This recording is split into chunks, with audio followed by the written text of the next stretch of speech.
It's me again, Reddit. I am unfortunately using this spot to vent log diary this process in my divorce, recovery of my sense of pride and self-worth. It has been cathartic and emotionally cleansing of a sort, even the derisive and incredibly unkind people and their comments and conjecture. For that I thank you. My STBXW showed up last evening about 18 hours ago. I had been home for about 20 minutes and had performed my usual decontaminating ritual from my shift yesterday. She knows me so well. No sooner had I put on my comfy sweats and favorite shirt does there come a somewhat frantic knock at my apartment door. I wasn't expecting a visitor, so I kind of thought it might have been a maintenance person. They usually change the furnace air handler filters in the third week of the month here, like an idiot, and usually thinking only the best in my fellow humans. I opened the door without looking through the peephole and there she stood, solemn-faced and almost indignant. I felt many things at once, a bit of fearsome anger, and truthfully, some longing. My first thought was that something very bad had happened before I could say my prepared statement in regards to her intruding into my life. It is unfortunate that you made the decisions you made and actions you took. However, I choose to not make myself available to you anymore, and all communication should be made through attorney that you will pay for at her rate. Goodbye. She abruptly handed me a sealed brown envelope, turned around and slowly walked away. I threw it against the wall opposite my apartment front door and shut it briskly, making sure to overly turn the deadbolt so that the click of it could be heard outside. 15 minutes later, I opened my door again and she wasn't in the breezeway, but she had obviously leaned a large envelope against my front door. She had written, "I'm sorry," on it. For a moment, I thought it was my proposed separation, divorce settlement, and she had signed it, and we then just had to wait until a judge ruled on it. No, it was a letter, and the packet included a timeline of events from our initial dating through my discovery of her infidelity. In actuality, there were 2 other affairs. In truth, several creditors had stated that her behavior inclined her to be a serial cheater. I kind of figured there were others as well. The realist pessimist in me actually thought there might have been many others. She confirmed the on-off guy prior to us being exclusive. Keep in mind she introduced me to her daughters, and we were sure as shit acting like we were in a relationship before we named it. Then there was an doctor when I was in orientation out of town for 2 weeks at a time, over 8 months exposure for my certification and training about 10 years ago in our relationship, marriage. Then about 5 years ago, 12 years into our relationship, marriage, a girlfriend and her boyfriend threesome while I was on an overnight call case. Not going to lie, it's done, but didn't really hurt like the initial discovery. Even the gory details she included in this timeline were actually kind of soothing, like I was just confirming my already correct assumptions. The letter was interesting. In it, she detailed her shortcomings and failings within herself and how my actions after the discovery of her current affair have made the pain of what she inflicted on me real and very difficult to live with. She also wrote she has been attending aggressive therapy and seeking to better herself, and that this was part of her therapy. She closed with her wishing and wanting to remain married. I wanted to show it to my FWB the next time she came over and mock her vulnerability the way she did to me, but she's too classy for that. He was a fleeting feeling at a little flash of the rage monster in me, but he's too burnt out and weary now. Plus, I am better than that. I knew she would be in the back parking lot watching my tiny patio. I've seen her Porsche there from time to time. I opened the curtain. It's a shitty medical residency apartment, so it's got those plastic strips covering the sliding glass door, and saw her car. I waved to her and made a come-on motion. I sat her down across from me at my little 3-foot table and my uncomfortable dining chairs and said she had this night. It was about 9 p.m. at that point to get out whatever she had felt she needed say. I made sure to reinforce boundaries and reiterate the fact that there was absolutely nothing she could say that would undo the divorce and by moving on from our marriage. She was definitely taken aback.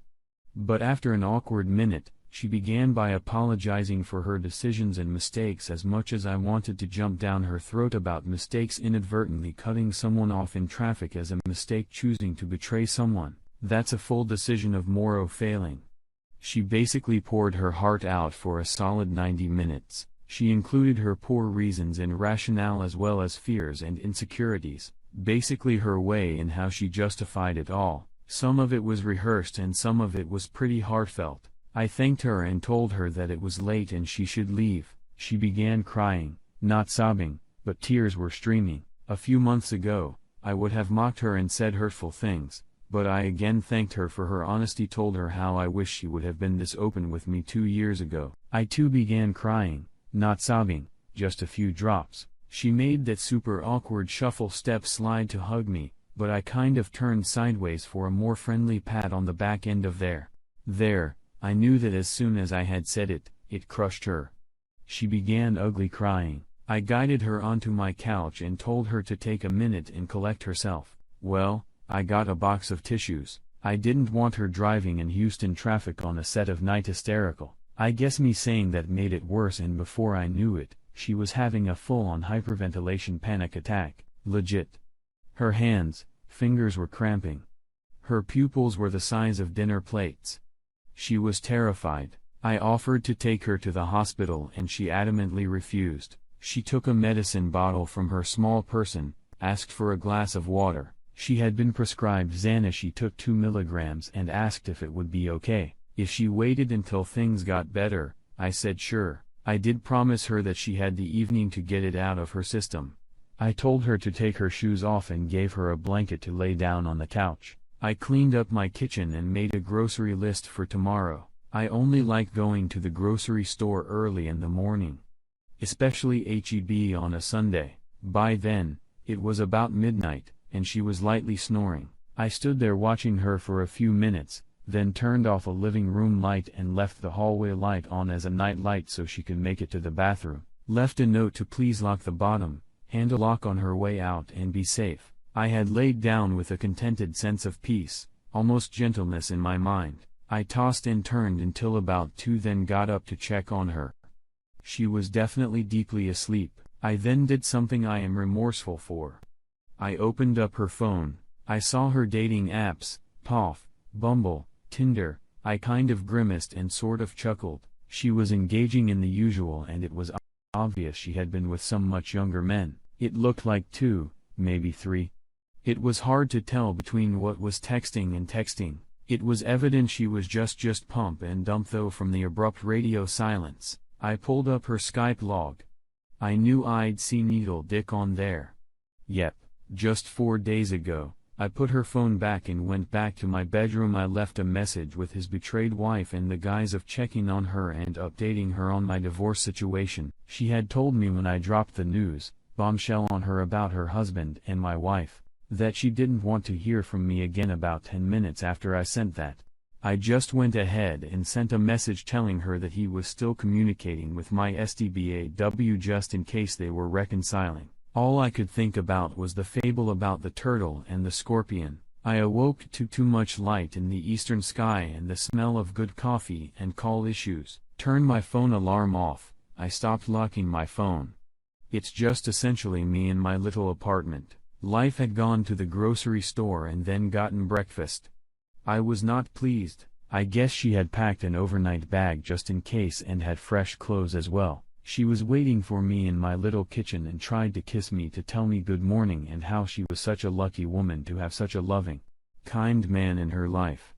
I threw the calashes in the trash, which is a sin. They were my favorite, honey poppy seed, and told her in a clenched jaw with a menacing growl to get out now. I realized I was angry at her hypocrisy that I really shouldn't have known about. Again, it's my fault for looking on her phone. But there was a microscopic part of me that wanted to believe she truly had overcome something within herself and that I was only going to find Pinterest and Facebook what the microscopic part of me would have done with that knowledge. I don't know. Of course, I realized what I had done immediately. And at this point, she started crying all over again. I know you will all be saying what an idiot I am for even entertaining her little confession last night. I am just a kind person, and I understand how important some steps are in therapy.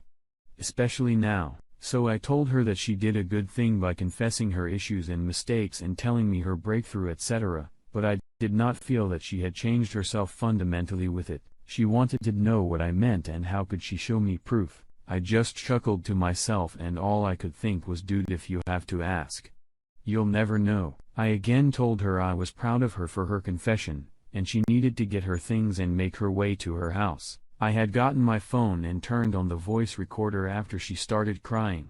She saw me turn it on and wanted to know if I wanted to get her consent to fuck, and she would really love it if we could do some of the things we used to do. I declined.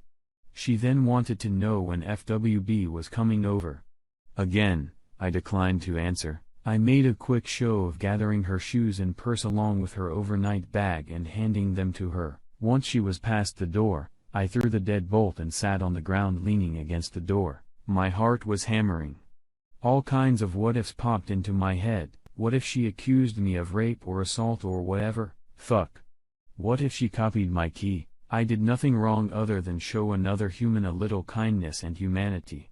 Sure, I snooped on her phone, but technically, it is still my phone as my name is on the bill. That's in the works to get divided among other brass tacks. I left a message on the apartment manager's non-emergency and told her that I would like a new lock and key set. If they wanted a reason, I'd tell them, but I have no problem just paying for it outright. To all of you that have been saying some kind of hero or inspiration from all of this, stop.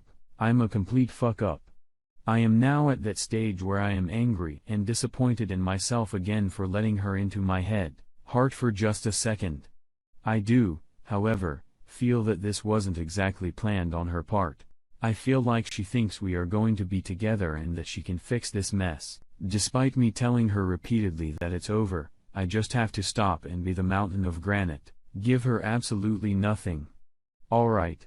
I am ready for my written lashing and hellfire with brimstone condemnation. I deserve at this time, edit to add, if I see her car outside again, I am going to start the process of getting a restraining order. I don't feel like my life or safety are in jeopardy. She could just make life difficult, and I ain't about that kind of life. Edit to add part 2. I called the apartment security. The dude looked like Barney Fife. I told him the situation, estranged wife, soon to be divorced. She doesn't have a unit here. The usual. I filled out their incident report, and that's about all I can do. There is a control access gate, but it closes so slow you can piggyback with another vehicle.